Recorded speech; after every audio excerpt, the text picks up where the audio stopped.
This episode is brought to you by LifeLock. With Cybersecurity Awareness Month winding down, LifeLock wants to remind you to update your software. These updates will patch up security issues that identity thieves can exploit to gain access to your personal info. For comprehensive identity theft protection, there's LifeLock. LifeLock alerts you to more uses of your personal info and fixes issues that arise. Protect your identity today with a 30-day free trial at LifeLock.com/podcast.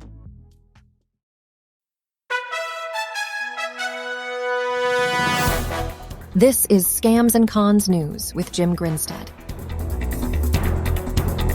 A new survey claims more than 66% of respondents have been targeted by romance scams, with 10% of the victims losing more than $10,000.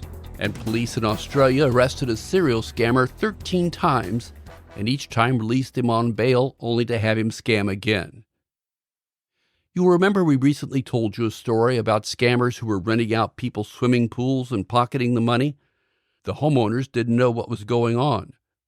So we start out today with a riff on that scam. It's mischief, really. It turns out that a woman in Elkhart, Indiana is having a birthday party and posted it on TikTok. Police took notice. The department says the video asks individuals come to the party, but not to bring gifts. That was the request. Well, the department says it is confirmed the individual depicted in the video does not live at that address. There is no birthday party. The public safety statement goes on to say the resident who actually lives at this house did not create the videos.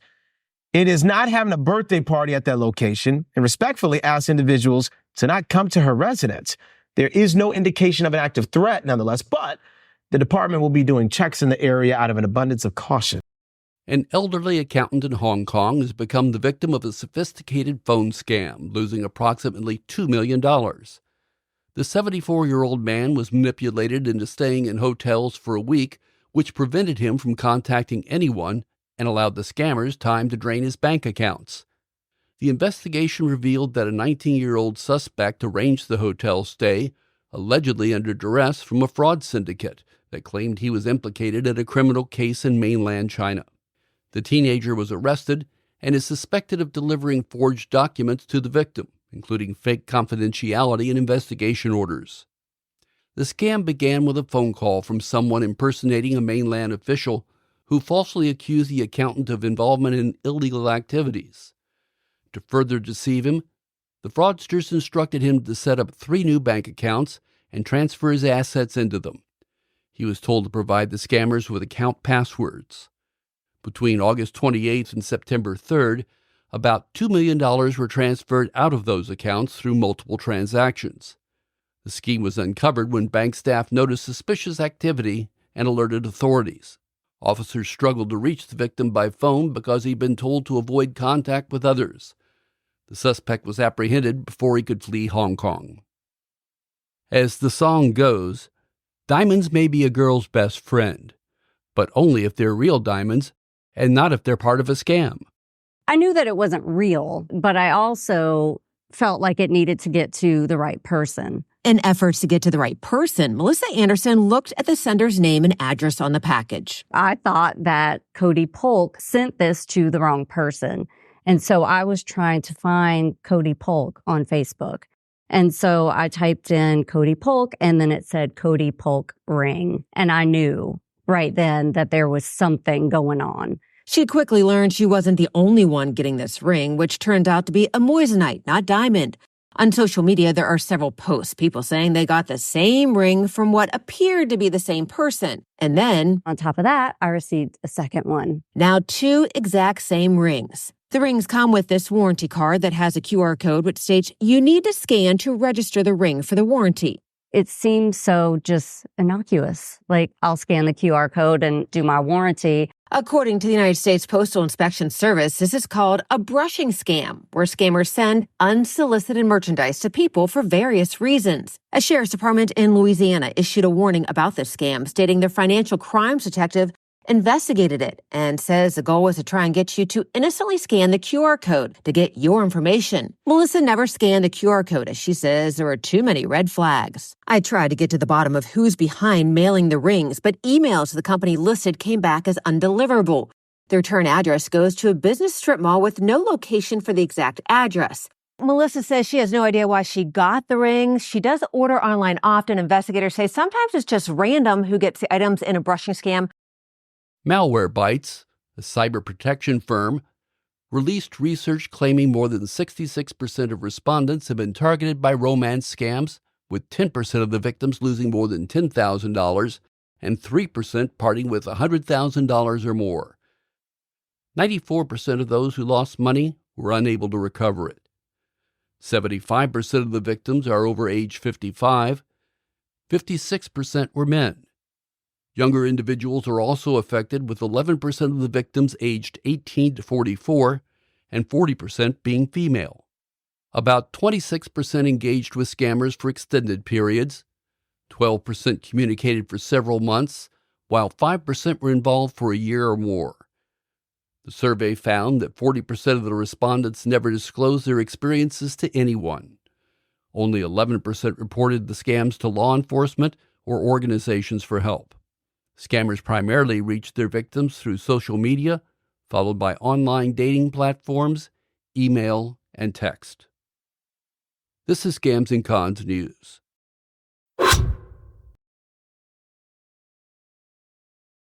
This episode is brought to you by LifeLock. With Cybersecurity Awareness Month winding down, LifeLock wants to remind you to update your software. These updates will patch up security issues that identity thieves can exploit to gain access to your personal info. For comprehensive identity theft protection, there's LifeLock. LifeLock alerts you to more uses of your personal info and fixes issues that arise. Protect your identity today with a 30-day free trial at lifelock.com/podcast.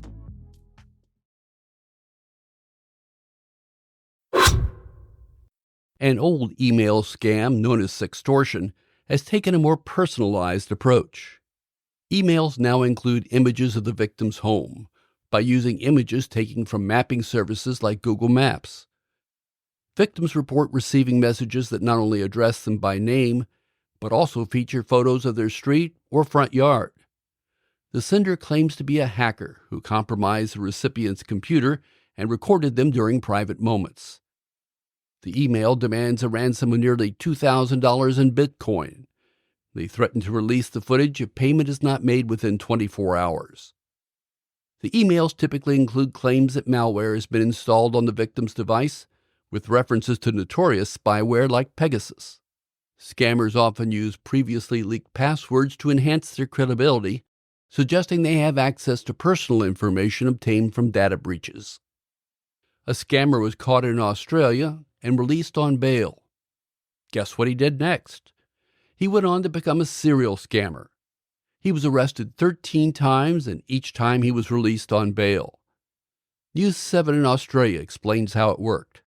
Melbourne-based Alana Petrides is accused of creating fake profiles on Facebook buy, swap and sell pages and scamming shoppers out of more than $10,000, pretending to sell designer dresses, shoes and even a kimono that never existed. It's alleged Petrides' most recent offending occurred between April and May, with at least 23 people across the country falling victims to her lies. She basically stopped talking to me, and then on the Friday she blocked me. The magistrate described the offending as sophisticated and said he had no doubt if released back into the community, Alana Petrides would reoffend.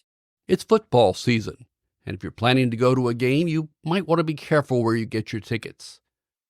For years, an online scammer exploited Craigslist, selling counterfeit NFL and Major League Baseball tickets and defrauding fans out of thousands of dollars. The NFL got a surge in ticket fraud complaints and asked the New York Police Department Financial Crimes Task Force for help.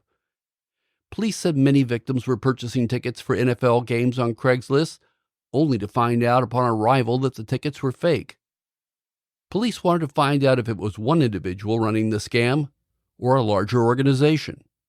They found multiple computer IP addresses linked to numerous Craigslist posts offering high-end tickets. Each ad claimed to be from a wealthy individual unable to attend the event, selling luxury suites for hundreds or even thousands of dollars. Officials noted that the scammer was meticulous, creating fake phone numbers and email addresses tied to various accounts to receive payments. The scam had been ongoing since 2019, affecting numerous victims across multiple states. However, the scammer made a critical mistake when a victim requested a selfie and a driver's license for verification. He sent his own photo and his real ID, which led police directly to him. Authorities executed a search warrant at the scammer's home in early 2024. They found evidence that his activities extended beyond New York, impacting fans in states like Wisconsin and California.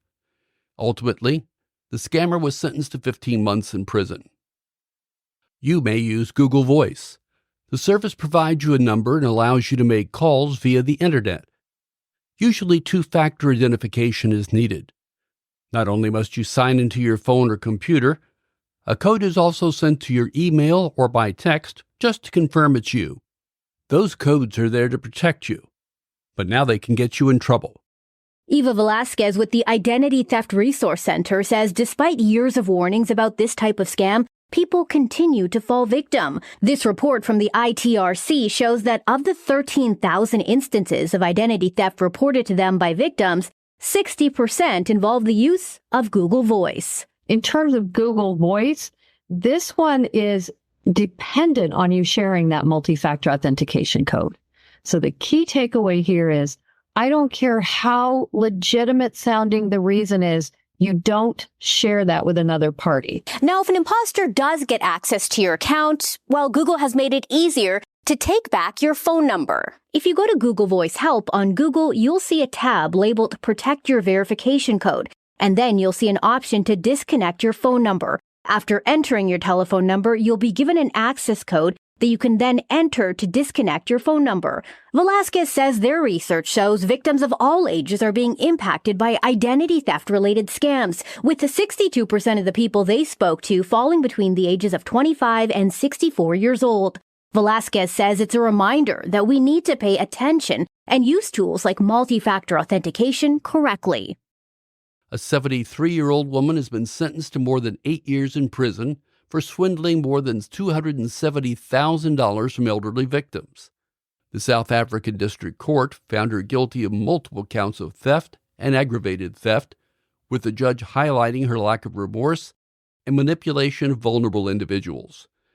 The woman was sentenced to 8 years and 4 months in prison, with a minimum non-parole period of 5 years. The sentence was backdated to May 2022, meaning she will remain incarcerated until at least 2027. The prosecutor described the woman as a con artist who exploited her victims over a 9-year period, stealing an estimated $4.2 million, although she was only charged for $272,000. This is Scams and Cons News.